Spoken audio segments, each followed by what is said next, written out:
This is the Real Change Wilmington podcast, episode 25, the Kava Haus love story, with our guests today, Bray Heys and Jen Purkey.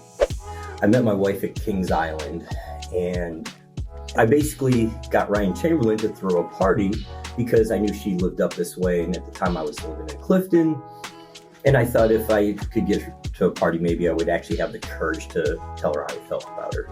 So that all happened, and our first kiss ever was at that party in that house that is now the Kava Haus. Hey everyone, this is your host of the Real Change Wilmington podcast, Dustin Pierce, joined like always with my co-host, Emily Spencer. Real Change Wilmington is your positive, constructive, and lighthearted source of local news, events, and resources. And on our podcast, we interview leaders of local organizations to help squash rumors and foster a greater sense of pride and camaraderie in our community.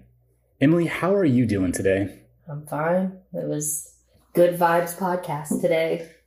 Yeah, it was a good time talking to Brad and Jen, for sure. What's new in your world? New and exciting?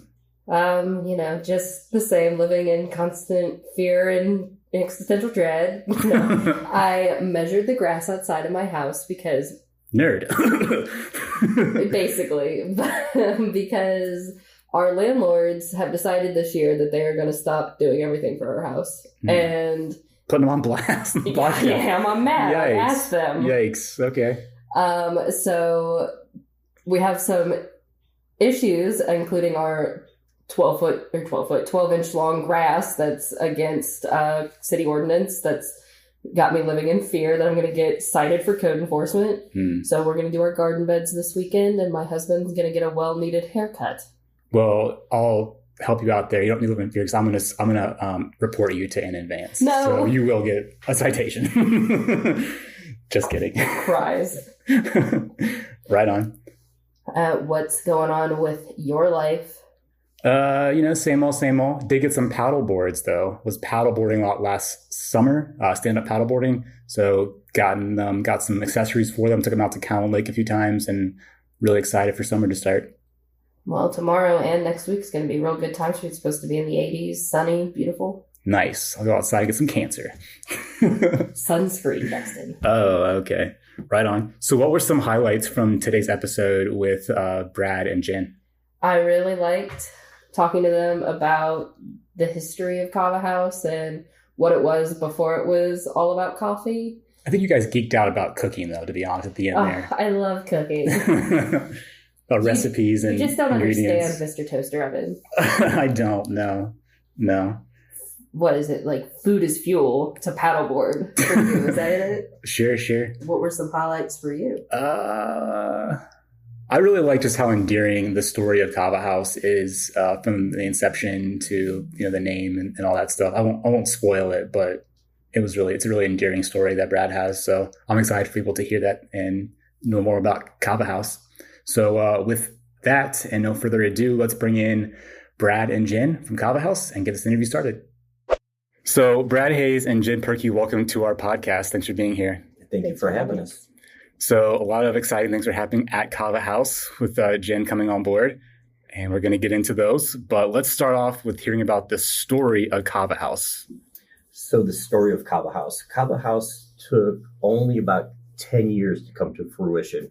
My wife and I had been looking for a place in Wilmington for literally 10 years to open up some type of food establishment. When we found the house, it was zone business, and we realized we were going to be able to live there in the beginning, we just went for it. And what I really wanted to do is it was supposed to be a funky gourmet hot dog shop. And she broke my heart. Because your wife did? My wife okay. did. Because as soon as we bought the building, she's looking at it one day and she goes, "This house is too beautiful for hot dogs. We need to do something classier." So at the time, Jen's Deli had a espresso bar, but there really wasn't a traditional European style coffee shop in Wilmington. So it was pretty much her idea to do the coffee shop. At the time, we knew nothing about coffee, but we loved to bake, loved to cook. We had tons of family recipes. So you had bought the building, planned on making a hot dog stand, and then changed after you bought the building. Yes, before we even moved into the building. Like literally the week we bought it, we changed our mind. Okay. So at that point, we changed directions and realized we could start really small. And that was our goal. And everything we've done at Kava Haus since day one has just been slowly add and slowly build. So at no point we would be overwhelmed, and we could just grow into the business as our family grew and everything. So that's pretty much how we started. Okay. And you have a funky story about that building itself. It has like some sentimental value to you. Can you tell us that story too? Yeah. So a really geeky love story. I met my wife at Kings Island, and at the time, the Chamberlains owned the house, and one of their sons, Ryan Chamberlain, worked at Kings Island with us. What do you guys do there? So I was basically I worked the counter at the ice skating rink. Okay. And she got hired. This was during Winterfest, and she was the assistant manager there. So the first thing I did, my roommate at the time was the head manager.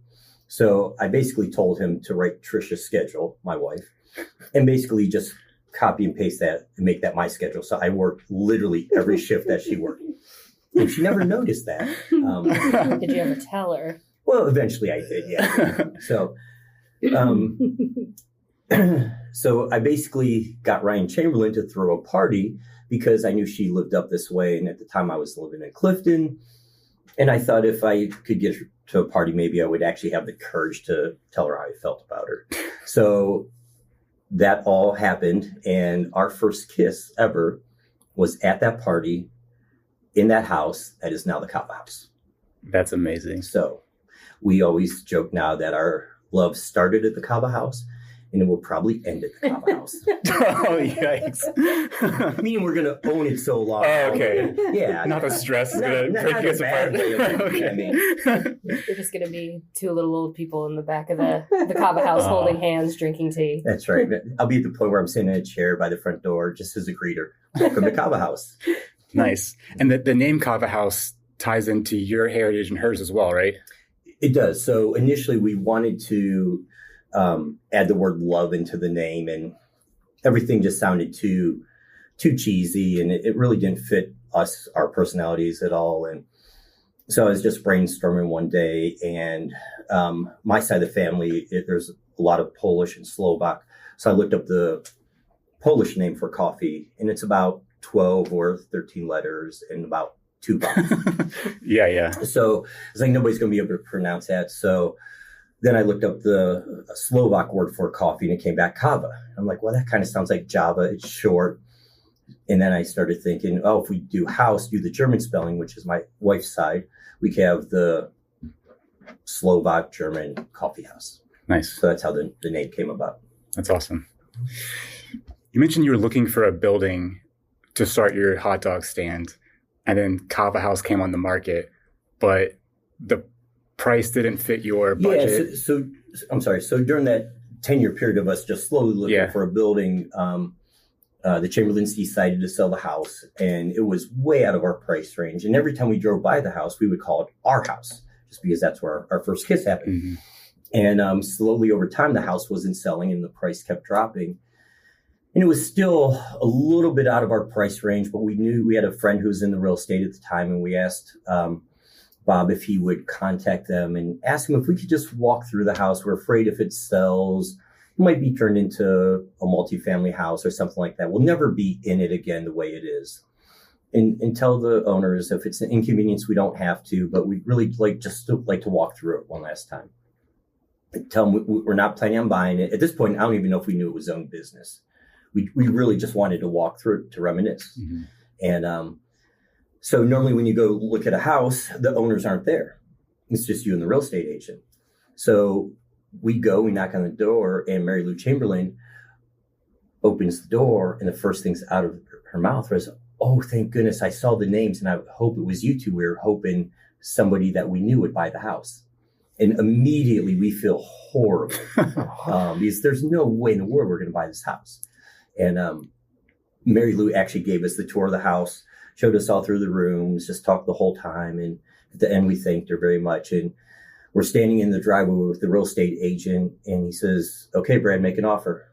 And I'm like, Bob, we can't afford this house. And he says, they really want you to have the house, make an offer. I said, I don't want to insult them. Like, I don't want to be that person who seems like I'm just lowballing. We can't afford what they're asking. He says, Brad, just please make an offer. They want to sell the house, and I know they really want you to have the house. And they raised their 3 kids there. Mary Lou lived there since she was very little. I can't remember the exact age, but something like 3, 4, 5, 6 is when her family moved there. They raised 3 kids there. They had their family business there, and they really want you to have the house. So we went back and forth like this for about 15 minutes in the driveway. And finally I wrote down a number and said, Bob, please just tell them this is all I can afford. And it's not meant to be insulting. And so we submitted the offer, and within, I don't know, about 15, 20 minutes, they accepted it. And then we were like, oh crap, what do we do now? And we just started planning. And that's how we came to possess the house. So I'm sure it's public record what the price of the house was, but what was it? What did you offer? Oh, I think it was in the 150s or something. Is what you actually offered, or? Yeah. Nice. Yeah. So you said it was zoned for business and that they had their family business there. What was the business before it was coffee? The business before it was coffee, it was at the very end when we bought it, it was a non-rescue ambulance service. But for probably about 70-ish years before that, it was a funeral home. So we've had a lot of people, especially some of the older residents of Wilmington, come in and they will say things like, oh, the last time I was in this house is when Aunt Mary was laying over there in a coffin. Which, makes it difficult conversation-wise sometimes. But people love coming there because a lot of people in town have spent time there. Mm-hmm. It's also a super unique looking building on the inside. It's awesome.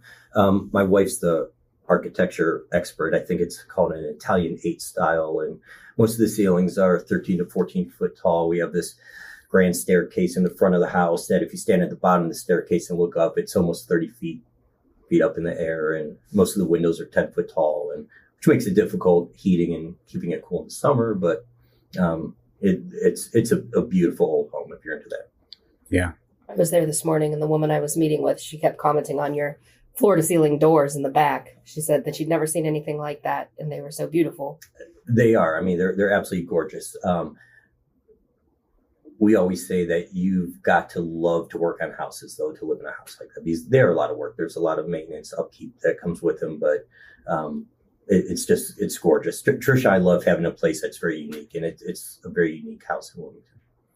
So you bought the building, and then how did Kava slowly develop, as far as the building itself, and then your menu and the coffee, the marketing and all that stuff? How did that? So like I said earlier, we started very, very small. I had been working at the General Denver for about 10 years with Jen and bounced some ideas off of her. And Trish and I got together with some basic baked goods that we like to make. And basically most of my immediate family, my kids, my dad, Trisha's dad, we did most of the cosmetic renovations ourselves. We took out a window and added a door for the entranceway. We cut a giant hole in one of the walls. That's our service counter now. Trish has this brother, Todd Broush, who's this incredible artist, and he came in and did this beautiful mural on the wall. The mural you said is it's based off of actual paintings, but he changed them slightly to be coffee. So the background of the painting is interesting. I have another brother-in-law, Father Anthony Broush, who was in Italy around the same time, and he came back with some pictures of some actual ruins in Italy. So the background of the mural is an actual place in Italy. And then Todd, the artist, he would pull up on his iPad different famous statues. And he would show them to my wife, and they would decide which ones they wanted to go on the mural. And he would do little things like, let's say, one of the statues had a scroll in his hand. He might take the scroll out for the mural and put a coffee cup in. Things like that. So it's a little whimsical, but definitely some classic history involved too. So yeah, that's really fun. Is your wife related to the people that own the brewery? Yes, that would be her youngest brother, who's also an artist and a brewer and restaurateur. Sorry, I interrupted you about the painting thing, but you were explaining about the starting up process of Kava Haus. Okay, so We decide on a real basic, some baked goods that we're going to do. Basically, I'm going to get up in the morning. I was a school teacher at the time also. I would bake in the morning before I went to school. My wife might bake the night before. Have some baked goods, and we'll have a full service espresso machine. Literally a week before we opened, none of us had ever used an espresso machine before. So after watching many hours of YouTube videos, and actually had a gentleman from a coffee shop in Cedarville, used to be called Stony Creek, come and train us for a day. We learned how to use the machine. When it came to making the drinks, I was pretty confident we'd have no problem coming up with some good drinks. I had bartended for about 10 years at the General Denver with Jen, and being a barista and bartending, the only difference is the strength of the drink. Right? Besides the alcohol, you're still trying to mix flavors that taste good. Mm-hmm. So we weren't roasting our own beans at the time. We were buying beans from the Stony Creek coffee shop and making drinks, and we'd have a few baked goods in the morning. And we were staying open from 7 in the morning till 7 at night. So those first several months, if we'd have anybody walk in the door, the first, if we have a couple people an hour, we were happy. And it was just my wife and a niece that ran the shop during the day. When the kids and I would come home from school, we would take over and kind of run it till it was dinner time. A lot of times we would eat dinner as a family in the shop, hoping that somebody would walk in and we'd have to stop eating dinner and go wait on the customers. Did you guys live there during that time? We did. We lived there for about the first 5 years the shop was open. So it's a 5,500 square foot house. So we had the shop in 2 rooms, and then we lived upstairs. What year did Kava Haus open? It was 2014, October. Okay. Almost a decade of being open. Almost. Yep. How long did it take you to feel like you have made it and this is going to be successful and this is stable? I'm hoping the next year or two. Okay. That's not true. Come on. You want to expand it to a second location? Like we have hired Jen. Come on. Yeah. No. So the cool thing is when we opened the shop, one of the things with the renovations, we tried to buy a lot of used and do a lot of the work ourselves. So it didn't cost us a whole lot. Imagine buying a really nice new car.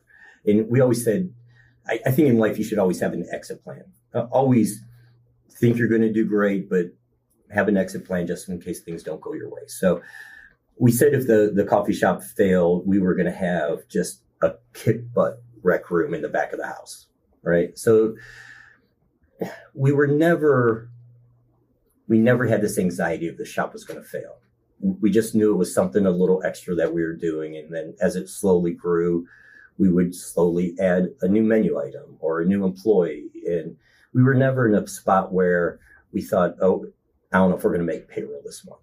So I don't know when I felt confident that it was just going to last for a long time, but we were very fortunate, very blessed, and we never really felt that it was going to fail. So yeah. What's a piece of like business wisdom that you would offer someone? However many hours you think you're going to work, double it. Okay. It's true. I literally work more now than I've ever worked in my life, and I've never been happier. I'm very fortunate that my kids are a little bit older. I have a daughter who's grown and engaged and has a full-time job. I have a son who's going to graduate college in about a year, and another daughter, Josie, who will graduate high school. So I don't have little ones at home. But if you're going to be an entrepreneur, if you're going to be your own boss, it's a lot of work. And if you find a job to do that you truly love, it's awesome. Yeah. So when did you decide to open your second location? Well, like most things in our lives, it just happened. So the Xenia location, cheap plug, 29 East Main Street, Xenia, Ohio. My daughter's massage therapist studio that she works at is on the same block. And there was a little coffee/cafe there. And my daughter used to walk down there for lunch. So one day she calls me out of the blue, Papa, the cafe lunch had just closed. It said going out of business, put a close sign up and they're done. Why don't you come over here and open a Kava Haus? And I say jokingly, I'm like, okay, give me the name of the owner. Because I knew who was in there was just leasing the space, because my wife had met my daughter there for lunch one time. And literally within 48 hours, I was standing in the building, leasing the place from the owner. And about 3 months later, we bought the building. Wow. So why would he want to go from a lease agreement to a purchase agreement for? him and his wife were a little bit older, and they're getting ready to move to Florida. So he had a cafe in there, and he tried leasing it to this other person, and actually somebody before that even.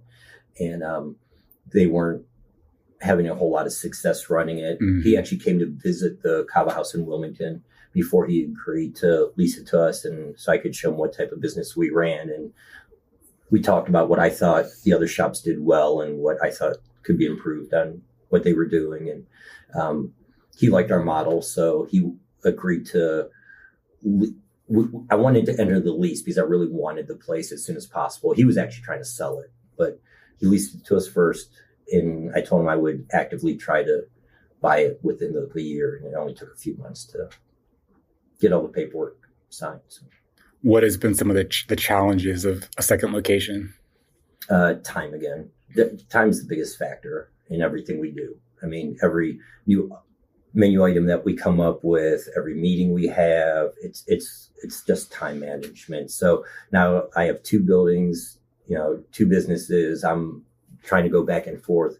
We are very, very fortunate that we have some awesome employees at both locations, but in Xenia. So I really thought I was going to be there a couple times a week when we opened, and it never turned out that way. I'm there maybe once or twice a month, and it kind of is rolling on by itself. That's pretty awesome. Yeah, something that I noticed is like in town, there's like a labor shortage or whatever, but it seems like the coffee shops don't have that problem. Like the employees there really love their jobs, it seems like. Well, we found out, Jen and I both found out a long time ago, if you feed people really good food, they'll stay around. we do. I mean, again, you're going to hear me say this a lot because I truly believe this. We are blessed with great employees. We don't, in 8.5 years, I've never fired anybody. We hire a lot of college kids, which has challenges, having college kids, because you have to work around their schedules. But they're great workers, at least the ones we've had. And it's true. If you take good care of them, and sometimes we have leftovers at the end of the night. I give them to the college kids. They can take the leftovers home. And, we don't sell any scones the second day. So if there's leftover scones, they can take them home. And, when they're there, they get to eat lunch for free or breakfast for free. Can't eat the scones, but until they're. But we try to take really good care of them, and we run it like a family business. I mean, we treat them like they're our kids, and we're invested in them and their lives and their future, and in return, they're invested in Kava Haus. Yeah, nice.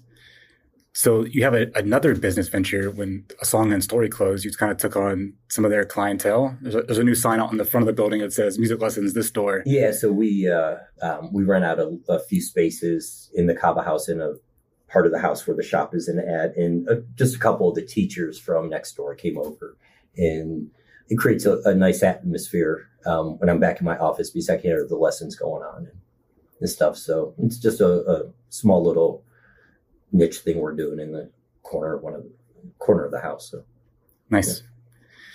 So tell us about your decision to hire Jen. Let's transition into this new part of the story. Jen actually has come aboard as a partner. Jen got hired at the General Denver what year? 2004. In the fall of 2004, right? Yep. Oh, wow. And she hired me at the Denver the spring of 2005. Correct. And I was basically the closing bartender every Friday and Saturday night. And we just hit it off right away. We became real good friends. Jen's husband, Matt Purkey, and my wife, Trisha, love playing music. Matt plays guitar and they both sing, and our families just became really close. And we used to say someday we're going to have a place together. And honestly, when we opened up this little coffee shop and Jen's working at this awesome restaurant at this beautiful hotel, those two worlds just seemed so far apart. We never thought we would have an opportunity to come together because we kind of just went different directions. And, when you're in this business, Jen's working 70, 80 hours a week at the hotel. I'm working almost the same amount of hours in my shop. We don't see each other now for years. And then it got to be the point, I'll let you talk about it. She has a much younger family than I have. Yeah, Jen, what is your story? Well, do you want the whole story? Yeah, or just the whole story. I had my son and then I decided to work different hours. So are you from Wilmington then? I originally, am not. I'm Okay. from the Dayton area, Vandalia. Okay. How did you end up here? I was good friends with Molly and Mark DeLay, like their daughter, Tara. And one day we were actually at a wine festival and we were like lamenting my current employment. And she said, my mom really needs help. She had just bought the General Denver and not just bought it, but had been working on it. And they were just getting open with a couple of hotel rooms and a small menu. And she was like, she could really use your help. And I said, well, let's go look at it again. Cause I had walked through it when she bought it in February of that year. And I was like, oh my goodness, what have they gotten themselves into? Because it really was left in disarray for many years. And Mark and Molly really brought life back to it. And even just that short time from February to, I started in November. So it was like September, October, we started talking about me coming on board. And I called my husband and said, I want to do this. And he said, you're crazy. Call me later. And, but then when we got home from that trip, I went and talked to Molly and my General Denver history is, that's where it started. And we built that business just from scratch. I'm not I didn't go to school for culinary. I'm a school of hard knocks, but it's pretty much all I've ever done. I have a degree in biology. So this wasn't like my original career path. But Molly really gave me the freedom to do everything I did there, which was wonderful and a really special time in my life. I spent more time in that one business and in that hotel than, anywhere else I ever had the bulk of my life. So it was a really big deal leaving, but it got to the point where, number one, I'm getting older and I really want my own business. So, Brad and I had just, talking about this for many, many years. Let's just start a business. Let's just do it. And it finally kind of started taking hold. Maybe we could do this. Maybe I am ready to leave the General Denver.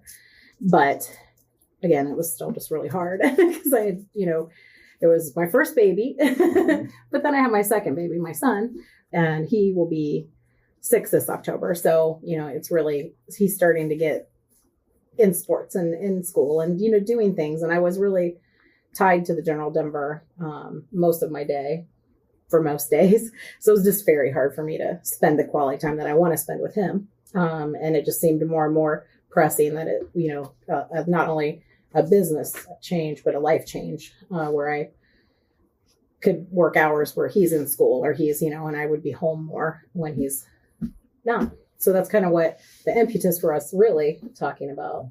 Let's move forward with this. And originally we had a different business in mind. We were going to open a separate cafe and, it just, that sort of was taking longer than we wanted it to. And just one day we just decided, let's just grow the Kava House.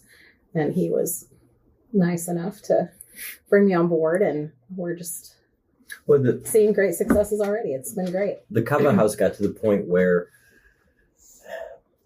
I was having a hard time growing it anymore by myself. And when you start a business from scratch like this, to bring somebody on to increase the menu, you have to trust them immensely. And I am a very private person most of the time, and I have very, very few close friends. And my whole life revolves around my family and those few close friends. So it had to be somebody that I trusted and would never doubt anything they would choose to do there. So as Jen and I talked more and more about starting this other venture, she mentioned it just kept going back to I think it makes more financial sense just to blow up Kava House. Just let Jen join us there, and we've got a great base, and I have all these awesome menu ideas that I want to do, but I'm not capable of doing them because of time restraints. Again, there's just not enough hours in the day for me to do everything. And I kind of have the same culinary background as Jen. I'm not formally trained. Yeah. Right. Just worked in a lot of different food service places, from fast food restaurants to kitchens in nursing homes to a scratch bakery down in Clifton called Virginia Bakery. And just the one thing I know how to do is work hard. And I get that from my parents. And I needed somebody that was going to work as hard. And the only person I knew that would work as hard, actually harder, was Jen. and I knew there would be no trust issues. I knew that whatever she wanted to do with the menu, we'd have a blast just coming up with new menu items. We waste so much time talking about new menu items. It's ridiculous. Yeah. So, but it's gone really well so far. Was your other venue idea a hot dog stand? No, none of the women in my life. So I'm assuming the new menu items are not hot dogs either. Well, they might be. Well, years ago, we actually rolled out some Kava dogs for a while that were actually a pretty big hit. That's awesome. Kava dog. Kava dogs, yep. So there's quite a few food items like that. Again, it came down to we weren't prepared from a staffing position to continue the hot dog. So someday you watch. You couldn't get a roller like a gas station and roll a hot dog? Person says roller hot dogs. Oh my God, I'm sorry. Get him, Brad. I was trying to help you out. Yeah. I don't think he wants to be the 7-Eleven hot dog coffee stand of Wilmington, Ohio. So, Jen, did you make most of the menu items at the General Denver? That's what I hear. Yeah. So it was a pretty big loss when you left then, I assume. Well, did I make them personally? Like every item that was cooked? But like, it was my, your ideas. Yeah, those were all my recipes, yes. That fried green tomato BLT is my favorite. Oh, I miss so much about working there because that's, again, my food. And it was hard to, definitely, we can't bring a lot of that, with us. Completely different concept, completely different equipment.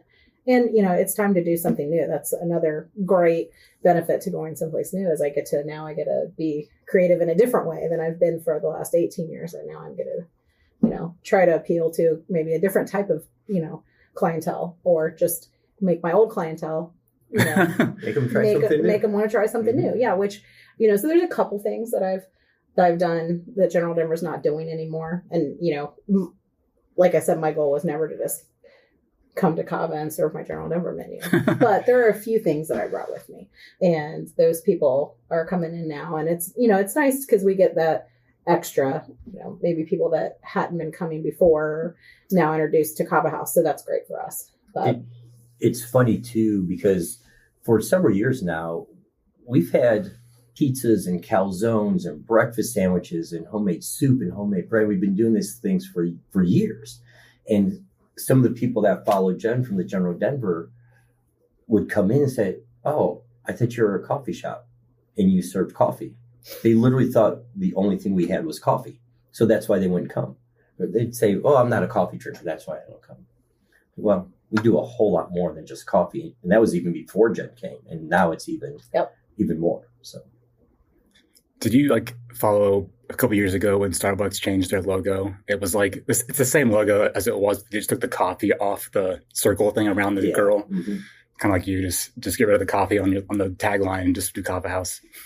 Well, we unofficially have kind of changed the name to the Kava House Cafe, which if you read the words, it means Coffee House Cafe. But trying to encourage people to come to say that, hey, we are a cafe. We have a very small menu. Almost everything's made from scratch. The menu changes a lot. We run a lot of different specials. We like to keep it fresh. We like to cook and bake for the season. So we were just talking about some new menu items, some new salads we're going to roll out that will have berries on them. But we don't want to start those until one of our local places, Stokes, has their berries, and we'll go and pick fresh strawberries that will go in the salads or in the scones. And in the fall, when apples are in season, we'll bake with a lot more apples and things like that. So I wouldn't necessarily call us a full-blown restaurant, but we're definitely more of a artisan cafe that just is going to try new things and change it up all the time. So what are some of the new menu items, Jen? Well, we've just since I've been there, we've added got quiches, crustless quiche. We just started waffles this week, which was actually all Brad's baby, and they're amazing. And then way better than I could have made. I just had to say that. Thanks. Yeah. So is it Eggo brand? No, they're Straight out the freezer. They're completely from scratch. It's Brad's podcast is now recipes. ended. Sorry, everybody. Brad walks out. Well, one of the things that we have a lot of fun doing is, so, to back up a little bit, somebody gave me a really nice compliment one time. They said, everything on your menu is so good. I'm like, or no, I'm sorry. Everything you make is so good. I'm like, no, it's not. All the crappy stuff we leave in the back, we just don't sell that stuff. But having said that, what I mean is we experiment with the recipes. So the waffle recipe literally was months in the work. It wasn't every day for months, but probably made 10 or 12 different batches of waffles before I came up with a real unique recipe. Jen and I came up with our house dressing for our new salads, which is this awesome roasted garlic vinaigrette. We roast the garlic cloves ourselves. We take the oil from that. We use that in the dressing. So we're experimenting with this dressing one day, and we're making batch after batch. And after I get home, I call Jen. I was like, oh my goodness. I said, my stomach's so upset, and I couldn't figure out why. Well, we kept tasting vinaigrettes, which is a lot of vinegar and oil and sugar and garlic. And for hours, we just keep tasting this vinaigrette. We're like, that's a little too much vinaigrette for one person for one day. But we have as much fun experimenting with the recipes as anything. We laugh and joke and brainstorm and bounce ideas off of each other all day long. You guys have the new salads too, which are pretty good. Salads were new. I'm trying to think what else we are serving lasagna on Thursdays now. That's new. Cheesecake. Yeah, we do. You're serving a cheesecake, different cheesecakes. Lasagna. So you shut down General Denver. Now you're going to shut down Mediterranean too. No. The only restaurant in town is going to be Kava Trying Haus. to get Garfield to come over. Okay. Oh no, we're not. Our goal is definitely not to shut anybody down. But the lasagna's good. We just started. Real good. Yeah, we ran a lasagna the second week. So 2 weeks. Then we started a vegetable lasagna, which this will be the second week. So we're going to do our regular meat lasagna and a vegetable lasagna. So we'll have that available every Thursday. We're taking the new waffles, and we're actually going to our breakfast sandwich we call a Sammy. Mm-hmm. So we're going to take the waffles, and you're going to be able to have that as an option instead of the bread, the homemade bread that goes on our traditional breakfast Sammy, and we're calling it a whammy. So we're real excited about the name, if nothing else. Yes. Oh my God. So you're going to have this giant yikes Belgian waffle is going to sandwich either bacon or sausage, egg and cheese. So we're really looking forward to. They're on the top secret menu right now, and we'll start advertising them a lot next week. So I can walk in and say, I want a whammy. And they're like, what are you talking about? Like, get the manager out. Yeah, I want a right. whammy. And then we also started, we did our first dinner. Our goal long-term is to do event type things, tastings. We will eventually have our liquor license. But for now, we're just doing dinners. We're hoping to do one a month at least for now. But we did one this past Saturday, and it was really successful. Yeah, the kind of the way the dinners are working, the reservation only. So we're going to pick a day, we'll advertise that day, and it will be a pretty set menu where when you place a reservation, you'll actually pick your entree at the time. And that will allow us to do a couple things. One, we can keep our food costs down because we'll know exactly what to buy for that meal, but we'll also be able to change it up all the time. So for this past one, we did Jen's awesome lasagna and a chicken dish called chicken Milanese. I hate when she picks words I can't pronounce. And it was served with our house salad. Mm-hmm. We made a homemade Italian herb white bread and rye bread that went with it. You could pick between the main course, and then you had your choice of desserts of carrot cake, dark chocolate pot de creme, and Salted caramel. Salted caramel pie. Yeah. So we're gonna switch them up every meal. So it's gonna be something different all the time. So how many people came to that dinner? We seated our goal was 40. We seated 35, and we had 4 takeouts. So we missed our goal by 1 person. So we were super, super happy. The best part was the response, though. The compliments we were getting, the people that were asking when the next one was, so they could book it for them and their friends already. And even people that weren't there, it's kind of was starting to spread around town. When I'm in town, people are asking me about it. So super excited for the next one. Any other plans for the future of Kava Haus? Well, we're gonna expand the dinner. So like Jen said, we want to have at least one a month. And once we start to get into it, I wouldn't be surprised if it might be every other week or something like that. Another reason we're doing this is for our family lives. So instead of keeping the shop open till 7, 8 o'clock at night and having dinner every night, we do the dinners, and we just pick days that fit into our schedule. So if Jen's son has a t-ball game one night, we don't pick that night. If my kids have a concert or a track meet or something, we don't pick those nights. We kind of work it around our schedule, loving our business, loving what we do, but always keeping our family first. So that's the main reason we're doing it. There's some things coming down the road. We're not quite ready to talk about it because these are not official, but we're hoping to expand a little bit. Nice. Anything else we haven't talked about? So just for my personal question, I go into Kava Haus every day. I Yes, was you in did. that. Thank you very much. I was in the category of they only serve coffee. I don't drink coffee. I'm not going. And then my friend Danielle loves you guys. Dustin was like, you have to try something that's not coffee there. And I was like, so now I go and I get my chai tea steamer every morning and my sandwich. And I'm curious what your favorite drink on the menu is. Ooh, and yeah, yours. good question. Oh, we are the wrong people to ask. Because my favorite drink, if I was gonna go in there and order, is what's called an Americano. And if I ran 10 miles the day before, I'll go ahead and get hazelnut put in it. I usually drink it just black though. And if you don't know what an Americano is, it's basically a black coffee, but it's made with espresso. So we pull espresso shots and add hot water to it. And it's absolutely delicious. Wow. Probably our most popular drink, is called a salted caramel latte. It's made with espresso, steamed milk, and salted caramel syrup. The drink that is probably our second most popular and probably our most unique drink, I think, is called a Dirty White Buddha. And it's made with Ghirardelli white chocolate, espresso, steamed milk, and it's topped with homemade whipped cream.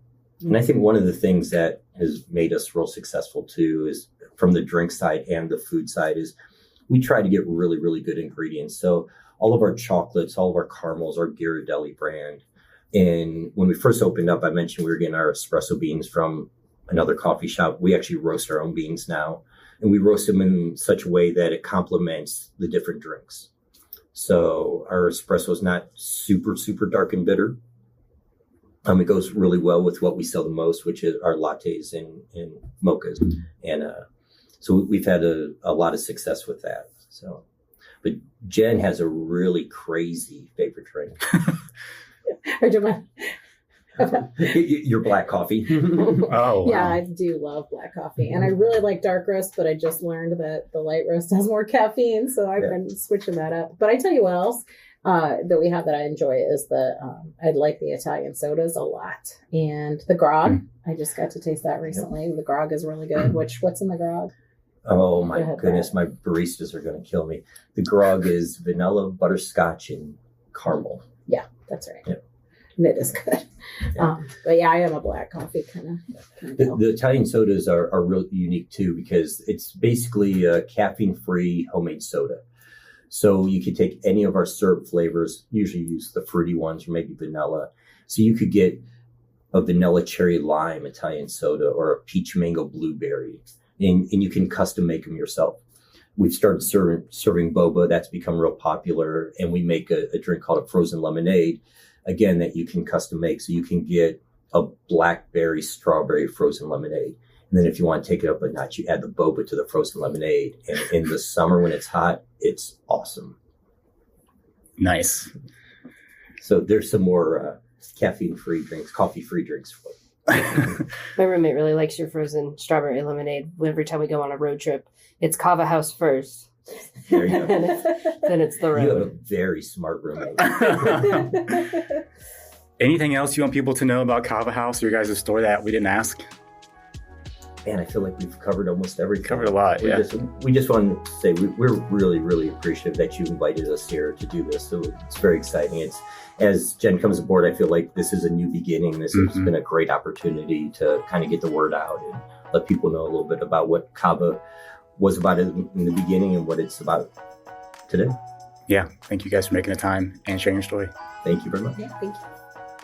All right, well, that's it for today's show, everybody.